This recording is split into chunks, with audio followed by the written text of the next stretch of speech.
Hello, everyone. Welcome to another episode of the Away Gooners podcast. Before you guys know what we are trying to do this time. This is the time for us to talk about the preview for the upcoming game against Bournemouth. But before I start that, I want to acknowledge something, which is Nacho Montreal has announced his retirement. He's been an absolute one of the best players that has come through in the Emirates era. That I have always loved his professionalism, his all the things that he has done for Arsenal. So, a big thank you for him, and looking forward for him to join Arteta's backroom staff. With that out of the way, bring the band back together. Yeah. Yes, as always, Arun has butted into my intro that I'm trying to do. But there you have heard Arun's voice. We also have Bob with us. Hi, Bob. For once, I tried my keeping shut. So yeah, hey. And we have a special guest with us today from. Let me get this right. Up the cherries in all department. Craig with us. Hi, Craig. Hello, VJ. Hello, Bob. Hope you're all well. Yeah, it's UTC IAD for short. So up the cherry. It's a bit of a mouthful, so yeah, we just abbreviate it. It's easier for me to remember the whole thing than the abbreviation, because it's I don't know, I get mixed up with the abbreviations all the time. If you haven't figured that out, I'm the least intelligent of the group, so I expect a lot of stupid questions from me. But before we get the show going, for all the viewers, do like, share, subscribe, and comment in what your expectations, predictions, and if you want to have any questions to Craig, you could reach us out or to Craig directly in his Twitter handle, which we'll be linking somewhere in the description. I keep saying I'll link something here and there, but I don't know how to do that, so I'll always put stuff in the description. Please do check out that, and Craig's channel. They have great content there. They talk about almost all the games exactly like us. They do previews, reviews, and post-game reactions, which is great because I think at this point I could say great minds think alike. So yeah, definitely, mate, definitely. To start the discussion, Craig, like, you started very strongly in the Premier League when you guys got back. You started with a win against Aston Villa. You scored 2 goals. You kept a clean sheet. That was a great start to the league. And then you went to City and lost. But yeah, but that's expected, right? You lose to City when they are the title challengers. Even Arsenal or even like any of the other teams, when they go to City, the expectation is, yeah, it's a loss. Yeah, no team goes to the Etihad like, yeah, we're gonna win. It's teams, of course, want to win, but then like they know that that's going to be like a very intimidating atmosphere. So no disrespect to the team, but it's just basically what the situation is. The reality of the PL right now is just like that. But with that as a build up to this game, what would be the expectations out of this game for you, Lord? To be honest, Arsenal are one of the big 6, as I would say, or big 7, as I think it will become with Newcastle's emergence. It was a fantastic start to the season. We didn't expect it. We had Chris Metham, who was in centre-back position, Lloyd Kelly a little bit further to the left, and Jefferson Lerma making up a back 3. And we wasn't really that sure, how it was going to work, because last season we was playing with 4 at the back. So you had Zamora, you had Kelly, you had Nat Phillips, who was on loan from Liverpool. Prior to that, we had Gary Cahill and also Steve Cook. And then on the right side, Adam Smith. And of course, Nat Phillips hasn't returned to the club. So when we was going into that game, it was a case of, right, okay, we're going to have to play with Metham again, who sometimes does look a little bit devoid of confidence, but he had a fantastic game. And it was a surprise lineup.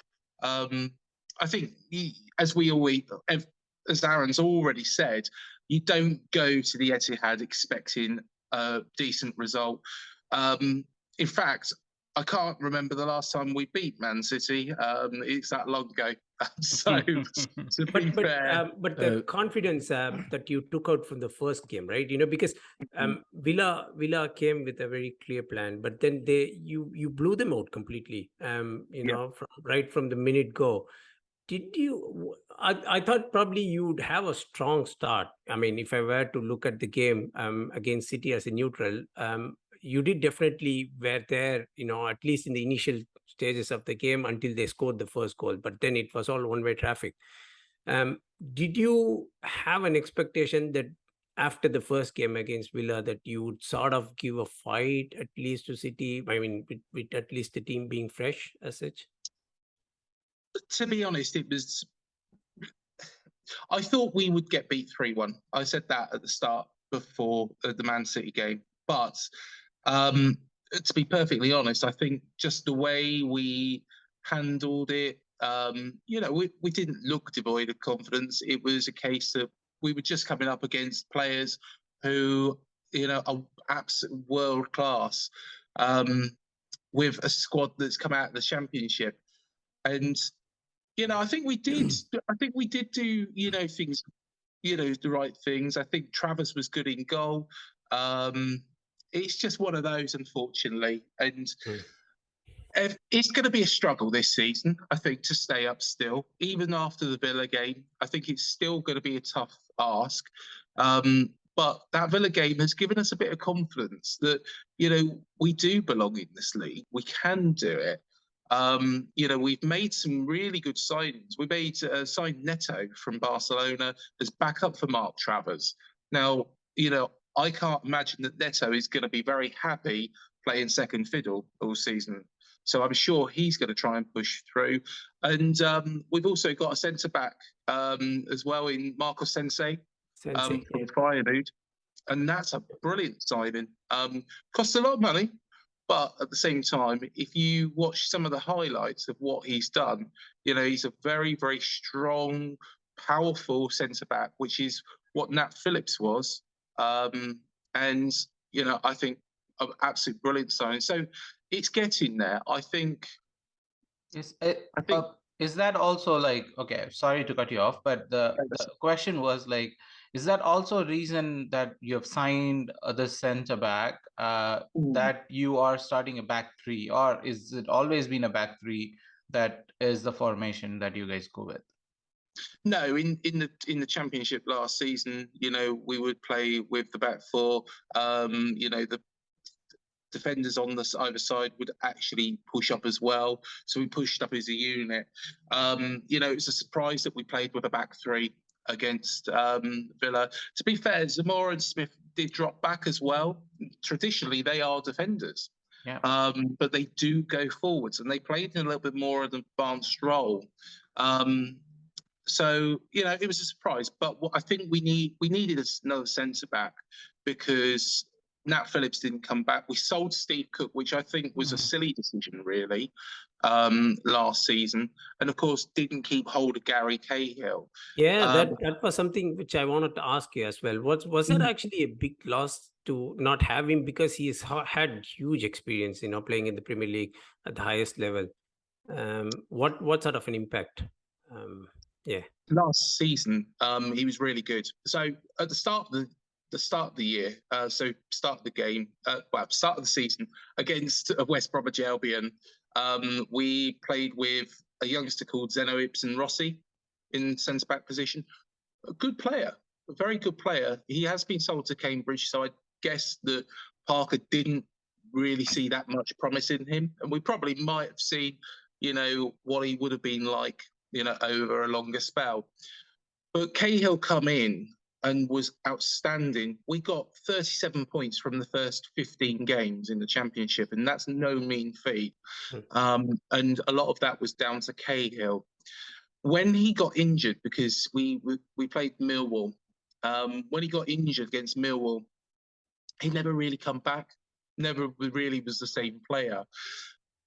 I mean, at that age, that's what you would expect, right? The age is catching up with the body. Yeah. I think he should have probably been given maybe another year with us because of that experience that he can bring into a Premier League squad.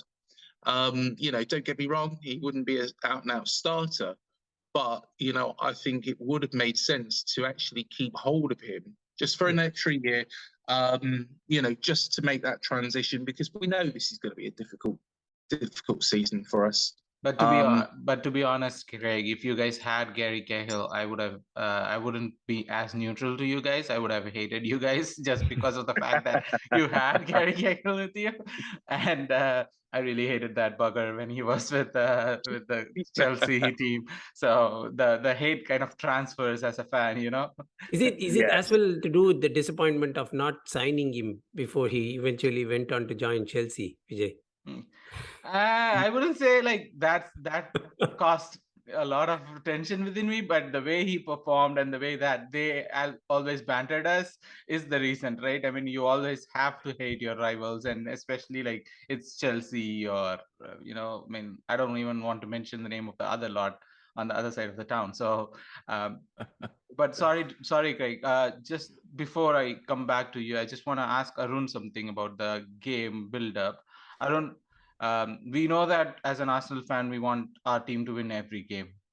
But is this a lot more important right now just because of the fact that Spurs came out of the Chelsea game with a draw, and there is still a lot of congestion at the top that we want to put ourselves a little bit of distance from the pack? Do you think that that is why this game is a little bit more important? This game is going to be really important irrespective of like what the results in the Chelsea Spurs game were. Like we're in World Cup year, and like you have like 5 games in this month, 5 games in the next 2 months. So you want to maximize your points right at the top. Like you should be concentrating more on your team rather than the results around you at the top. That's how you maximize your points. Like if the moment you start thinking about the results right at the beginning of the season of the teams around you, you're not going to be like doing what you really have to. You're putting unwanted pressure on yourself at that point. So for me, like I said, irrespective of the results, so that even if Tottenham had won, even if like Chelsea had won, we would have had to go into this game looking for those 3 points, and that should be the case for the next 3 games as well. So it is going to be definitely a really important game. It's again going to be like a test of us going away to a place, to a team that has just gotten promoted after a while. Like we know what happened last season when we went away to Brentford. Of course, a lot of things have changed in terms of how the team is playing, in terms of how the team is formed and all that, but still you do have that pressure of like going to a newly promoted place. The atmosphere is going to be like really, really good. It's going to be the second game of the season as well. Like after that getting beaten away at City, they do want to come back and put a good show in front of their fans. So in that sense, like it's going to nuts. I don't think it's going to be too easy of a game, but like it's definitely going to be important and difficult for sure. Yeah. Craig, just to get back to you about the game, right? Like starting lineup, do you expect it to be the same that started against City, or do you expect some changes in your team? If so, what would be the changes? I think Sensei will start against Arsenal. I think he didn't start against City because Metham had done very, very well. Again, it was Lerma playing at the back. I wouldn't be surprised for Lerma to be in the centre for this game.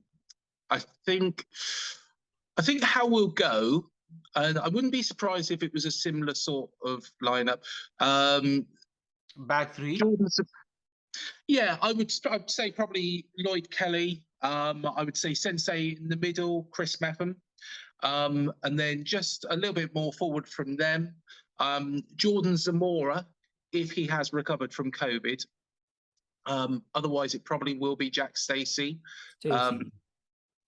Adam Smith on the right. In the centre, so you had, against City, you had Ben Pearson, Lewis Cook, a little bit more defensive midfielders. Ben Pearson's a very, very strong, tough tackling midfielder. Mhm. I wouldn't be surprised if Jefferson Lerma replaces him, though, for this game. Lewis Cook will probably retain his place, and it'll be probably Ryan Christie and Marcus Tavernier with Solanke up front. I think for this game, Kiefer Moore is a bit more of a target man. As you may have seen, in our very few chances against City, he's a very, 9 times out of 10, when he's through on goal, he'll score. Solanke is a little bit more of he will bring other players in. So Lerma, Billing, Cook. He did He'll have a great season last time, right? Like in the championship, yeah. like I saw that he scored about 30 goals in the He championship. scored for 30 you guys last goals, season. Yeah. Solanke. Yeah. I think he's not a greedy player, though. He's not a greedy player. If he thinks that there's a player, say, for example, Lerma in a better position, he'll pull it back. And so, he's a real asset. And I'm hoping that he'll be fit to actually start this game, because I think he will be the player who probably will, over Kiefer Moore, I think he'll probably make a little bit more of a difference. But I think, the changes I think will be made. I think Sensei will come in. I think the Lerma will push it forwards a little bit instead of Ben Pearson. And if he's available, Jordan Zamora will replace Jack Stacey. Just on the attackers, do you think, for having to go through the Premier League and then, obviously you would look to stay up in the league, you think the combination of Kiefer Moore and Dom Solanke is good enough for you to, bring the goals in and then, keep the team afloat? The last time we were in the Premier League, Dom Solanke was a little bit unlucky that he didn't get as much game time. And that was because he had Josh King and Callum Wilson, who were a brilliant partnership in front of him. He did get some game time, especially after Project Restart. And he looked a little bit off the pace. But he's really benefited from the relegation. I think he is ready this time round for Premier League football. But we won't truly know until he gets more games under his belt. Hopefully he can start getting a little bit of goal scoring run together. Just give him that extra bit of confidence, because he is a confidence player. Last season he was at the top of his confidence, and he excelled. A little bit like Phillip Billing as well. He's a confidence player. When he's having a good run of form, it just continues. So I think Solanke is good enough. Kiefer Moore is, like I say, a target man. And target men, are they particularly, that great in the Premier League? Not really, not in this day and age where it's a lot more skillful. Look at, for example, Andy Carroll.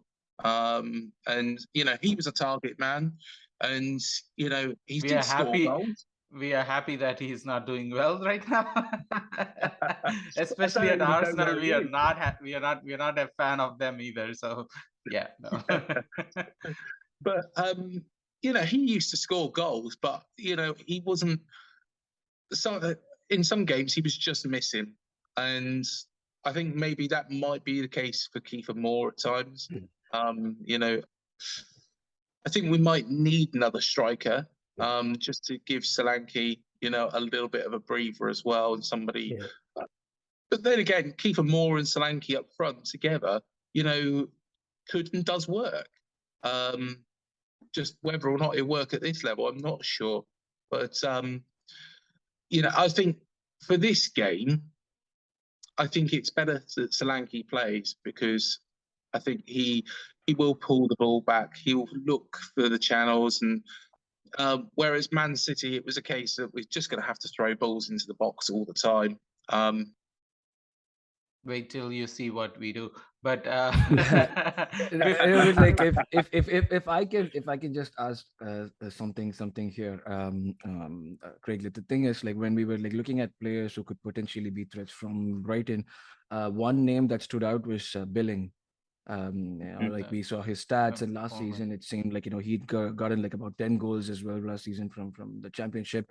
What sort of a player is he? Is he like someone who is basically like an attacking, be a creative guy, or is he also someone who's going to be like joining the attack or like scoring goals? What does he bring into the team? I'm just like asking based on the numbers that I saw. I've never seen him play. Just the numbers make it seem like he's a big man for you, like the guy who does a lot of things for you. So what sort of a player is he? What can we expect from him? Yeah, he's a big man.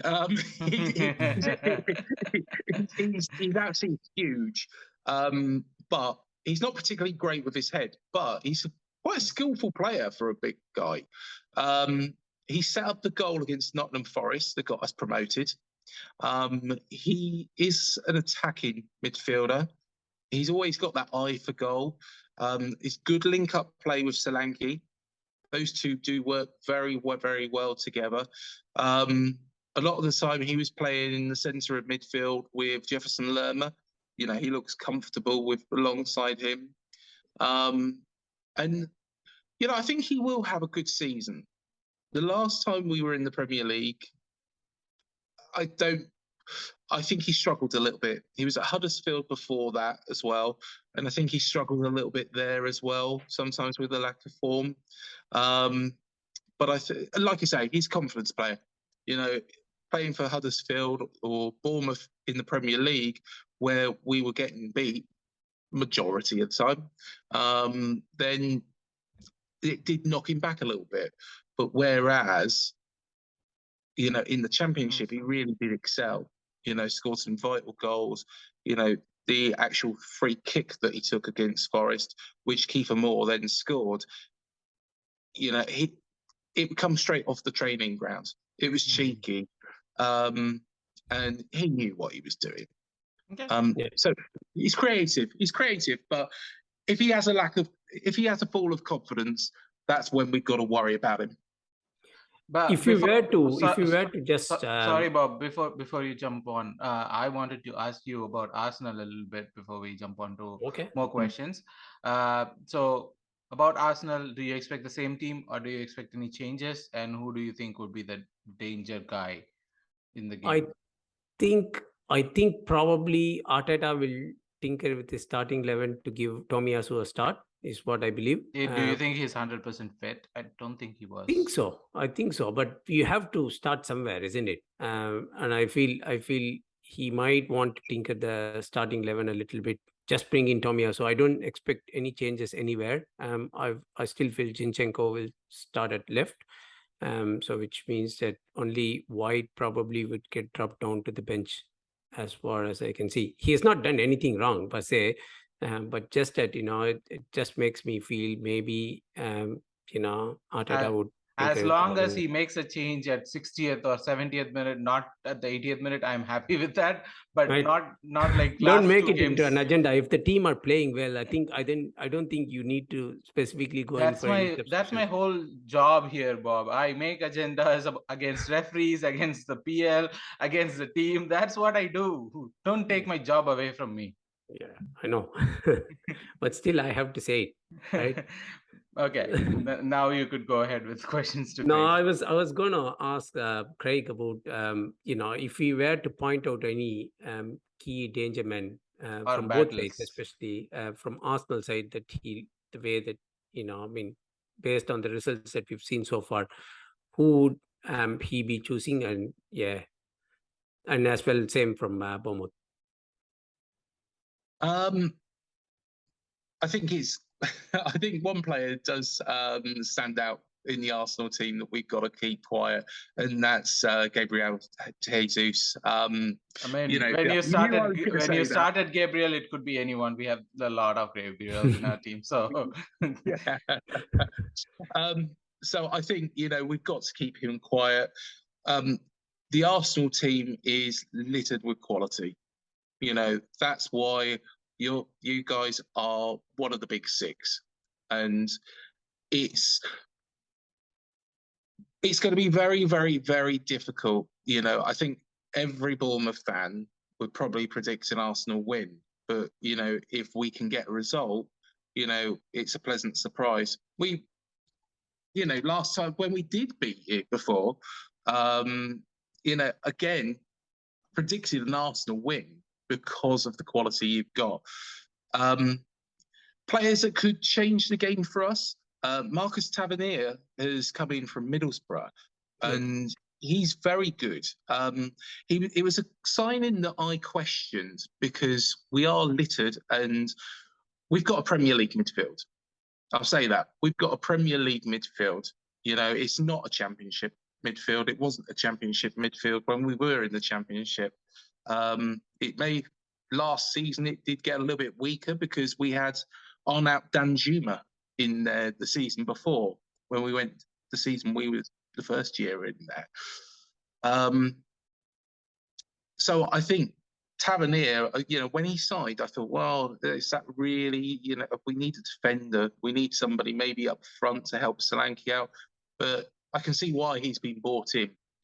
Because he's quick, he's agile, he's very, very bright. Some Middlesbrough fans, believe it or not, weren't very complimentary of him. Some could see something in him. And I think our style of play plays to his strengths. So he's a danger man. He wants to prove himself at this level. Ryan Christie, I think, will also be a bit of a thorn in your side. I think he, again, is very, very good. Signed from Celtic. And, he can bring in the passes, which then sets up Solanke. And as I say, Solanke is not a greedy player. He will pull other players into it, be that Lerma, Cook, Billing. He will pull. So if we are on the attack, we've got lots of different options and lots of different types of players, but do seem to work in sync. So I would say that those three, Christie, Tavernier and Solanke, are the danger men up front. Sensei hopefully will be able to keep Jesus quiet. It's a big ask for your, full debut, to be fair, and home debut. But, he is a quality player. He's an Argentine international. And like I say, very strong. If you have a look on YouTube, some of the goals he scored as well are quite exquisite. So, yeah, we're hoping he can do something like that for us, but we won't get ahead of ourselves, really. The Dutch league is a little bit different to coming up against Man City, Arsenal, Man United, and like... Don't say Man United anymore. Come on, man. Well, no, sorry. Oh, you cannot discount them, and you cannot discount them. They're being linked with Casemiro and the likes of Pulisic. Come on, Linked, Arun. Linked. But Arun, there's a big difference there. But Arun, let me start with the predictions for the game. Yeah.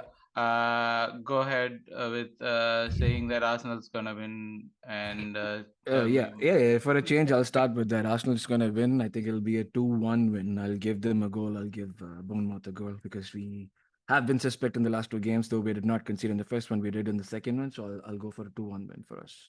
Okay. Any predictions on who's going to be scorers or goal scorer? It's the easy choice is either Martinelli or Jesus. So I'll say one of them for that. The second one, I'd like to see a goal from maybe like a Gabriel Magalhaes or an Ødegaard. Okay, so a set piece. Yeah. Okay. Bob, what's your predictions for the game? Okay. See, this has got all the elements to be a potential banana skin because they've got home support behind them, and it's just the second home game of the season. So it's got to be very careful. I still feel that, like what Arun said, we might concede a goal, but we have too much quality up front that we can try and force a win out. So maybe I'm predicting a 2-1 or a 3-1 win to Arsenal. Okay. Any predictions on who you think? I potentially feel Saka would have a goal in him. That's been coming along the way, but yeah, it hasn't happened so far. So yeah, I feel. But then the usual other players like Jesus or Martinelli would probably get involved, and then maybe chip in a goal. Okay. So Craig, I know we both. Our team, both of them, has predicted a win. What are your thoughts on the predictions? I predicted Man City to win, and they did win. I predicted us to win against Aston Villa. Thought I was maybe a little bit mad, and we did win. Predict Arsenal to win. No, predict Arsenal. Do you want it from the heart or the head? Head. Give me both. Give me both. Okay. Okay. I'll give you the head first. I'm thinking probably 2-1 Arsenal. And I just think you're on a great run. You've got maximum points from the first 2 games. And you want to continue that and keep up pace with Manchester City, which, is going to be very, very difficult. But at the same time, Arteta's done a good job now. I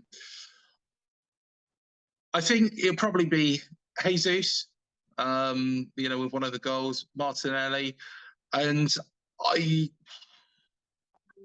think Jefferson Lerma might get our goal. I'd like it to be Solanke, but I think Jefferson Lerma might get our goal. I am more worried about your goalkeeper, because usually goalkeepers have a tendency to, become superhuman against Arsenal. Monsters against Arsenal, yeah. So, yeah, continue with your Not the prediction. last one that did. But yeah, so you are predicting an Arsenal win 2-1 from the head. That's from his head. Yes. Yeah. What's from your heart?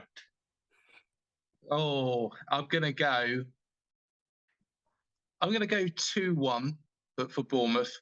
Okay. And an outstanding performance by Mark Travers. Not so much by Ramsdale. He does love it down at Dean Court. So yeah, a couple of errors from him. We go home very happy. But yeah, that's an ideal. Why would you want to predict Ramsdale to not do well against? I mean, he is one of your former players. He still loves the club. Oh yeah, he does. And I'd be delighted to see him do so well. To be fair, and he's done a fantastic job. But hopefully he might have an off day against us. But Bob, you had a question to Craig? Yes. Yeah. Craig, I just wanted to ask you about the impact that Scott Parker has had on Bournemouth as well, because I mean, it was I don't know, it was a sort of a strange decision for him to step down from Fulham and then probably join Bournemouth. But then once he came on, he immediately got on board, and then he was able to produce the results pretty much in a very short span of time. I thought probably once after how I left Bournemouth, Parker is doing a tremendous job. In fact, on par with what Eddie was doing, in the past. So how do you guys fans feel about what he's been doing so far? To be fair, since we got into the Premier League, in the 2 games, I think he's done very well. His tactics have been spot on. In the big games last season, so against Nottingham Forest, again, his tactics were really, really good. I think it was the teams like Reading, like Millwall, in our first game against them, the Peterborough, for example, who we got 2 points from. So we didn't actually beat Peterborough last season. That's where we were concerned, because those teams put up their defences against us and we didn't have a plan B. We found out at the end of the season that our plan B was Kiefer Moore. And that, it gives me confidence, because he's changed the formation. He's brought in Ben Pearson into a Premier League squad when Ben Pearson, was struggling to get into our Championship squad, to put a bit of a different slant on it. And I'd like to say now that I think he's doing a good job. Of course, we'll have to see where we are, at Christmas. But yeah, but that's the question that I wanted to end, with, is what is your expectation out of the season? Do you think you would stay up? Based on the first 2 games and based on, the signings we've made, yes, but just.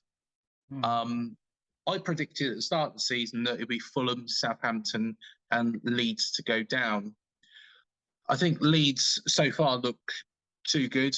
Fulham got some, decent results, but I don't think they're that brilliant. I think they'll be found out.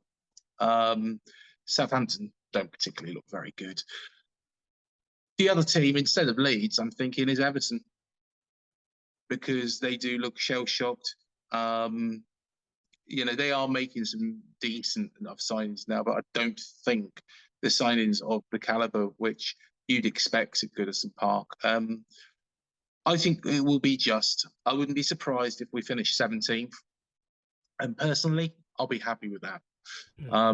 Anything over that is really a bonus. But Awesome. I think we'll stay up just. Awesome.